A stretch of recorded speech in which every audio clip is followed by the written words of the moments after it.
What a humbling night. A night filled with embarrassment. A night filled with humiliation that will hopefully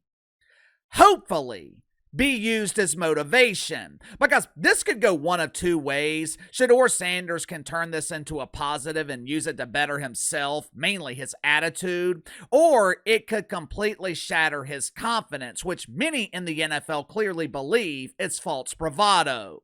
There comes a point in every young man's life where he makes the transition from being a kid to being a grown man. There comes a point when daddy can no longer help you. There is no more coddling. There is no more favoritism. There's no more hand holding and ass patting when you make a mistake. Once you enter adulthood, the lies are checked at the door.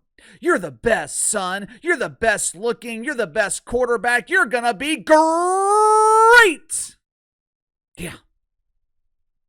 Yeah, that might be what daddy believes, but no one else cares. The NFL doesn't care if you're Shedeur Sanders or Colonel Sanders. The NFL doesn't care if your daddy was the best cover corner the league has ever seen. This is not the NBA, where the spawn of brawn automatically earns a spot on the roster because daddy said so. NFL teams spend months, maybe even years, scouting potential franchise quarterbacks. It is probably the most analyzed position in all of sports because a franchise quarterback can take the worst team in the league and have them contending for a Super Bowl in a single season. Joe Burrow transformed the Bengals. Jaden Daniels took one of the worst teams in the league and instantly made them serious contenders. Drew Brees made the Saints one of the worst run franchises in all of professional sports. Drew Brees turned them into a respected franchise for the better part of 15 years. Obviously, when teams are looking at potential franchise quarterbacks, the most important question is, can they win? But unlike other positions where the intangibles aren't as important, when teams are looking at quarterbacks, they are heavily focused on the intangibles. Things like, can he be a leader of men? Is he capable of earning the respect of the other 52 men on this roster? Will he be the first in the building and the last to leave? Is he coachable? Does he have the ability to listen, to learn? Or is he arrogant? Does he have an attitude? Is he entitled? Does he blame everyone else for his mistakes? During his playing career, those were some of the adjectives that were used to describe Deion Sanders. Unsurprisingly, those same adjectives, they're also being applied to Shedeur Sanders, like father, like son. But the difference is, teams are more willing to deal with a prima donna when he's an elite cornerback.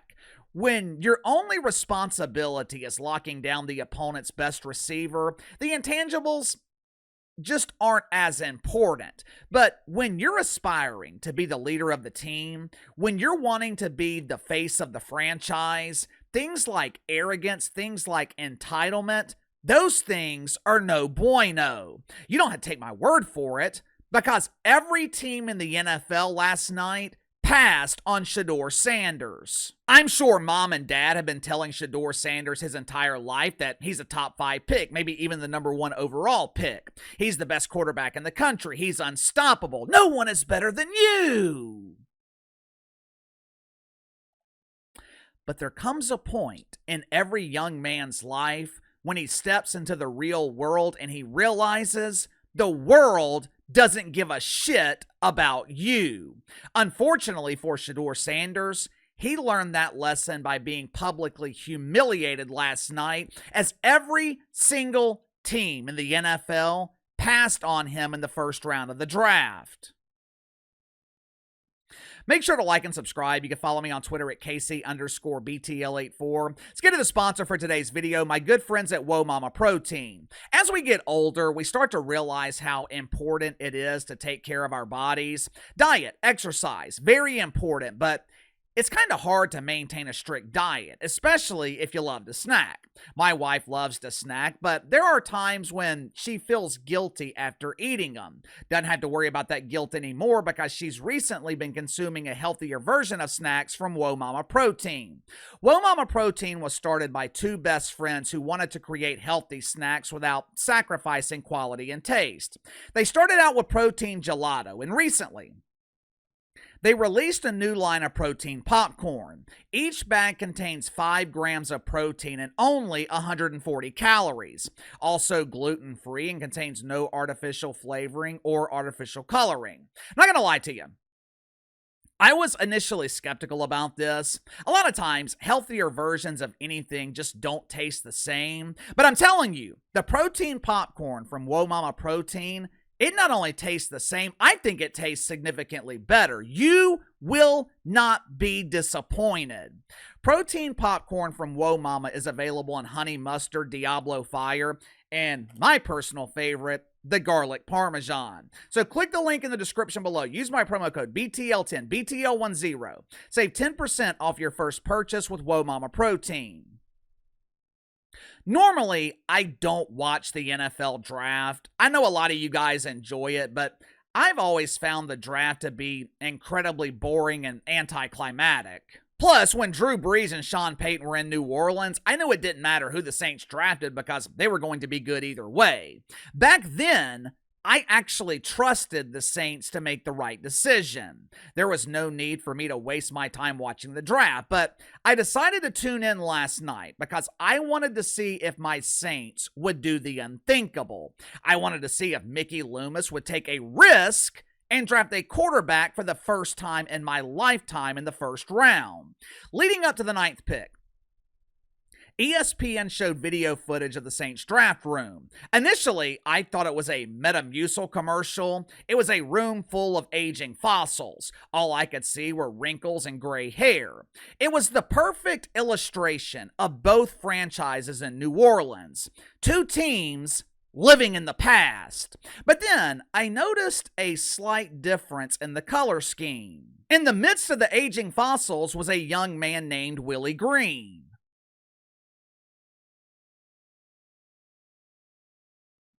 Why in the hell is Willard in the Saints draft room? This dude is a huge embarrassing failure in the NBA where he's supposedly an expert. Why is he consuming much needed oxygen from the aging fossils who need it to make rational decisions?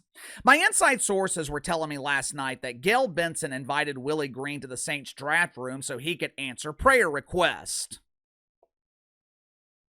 Clearly, that plan backfired because the prayer request went unanswered as the Saints once again drafted a damn offensive lineman in the first round of the draft.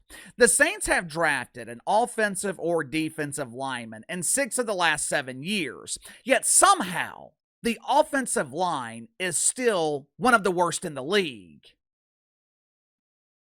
Anyway, once the Saints passed on Shedeur Sanders, I knew it was highly unlikely that he was going to be drafted in the first round.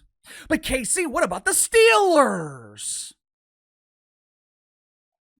In the last 40 years, the Steelers have drafted 2 quarterbacks in the first round. Plus, I think they're going to sign Aaron Rodgers. And speaking of Aaron Rodgers, that is who ESPN was comparing Shedeur Sanders to last night. For the better part of 4 hours, ESPN was busy polishing the turd. They were treating Shedeur Sanders like he was the second coming of Aaron Rodgers or Tom Brady. My inside sources are telling me that Mel Kiper, he is receiving a mouth massage this morning. His jaws have tightened up because he spent the entire night last night glazing Shedeur Sanders. My sources were able to obtain exclusive, never before seen footage of ESPN's coverage of Shedeur Sanders. They spent the entire night making him feel better for being a huge embarrassing failure. As bad as the excuses were at ESPN as to why Shedeur Sanders was humbled. The excuses on social media were even worse. Thousands of professional victims were blaming mythical racism. They were claiming that this was all a grand conspiracy. This is so racist! It's Colin Kaepernick 2.0! The NFL never gives an opportunity to the black man!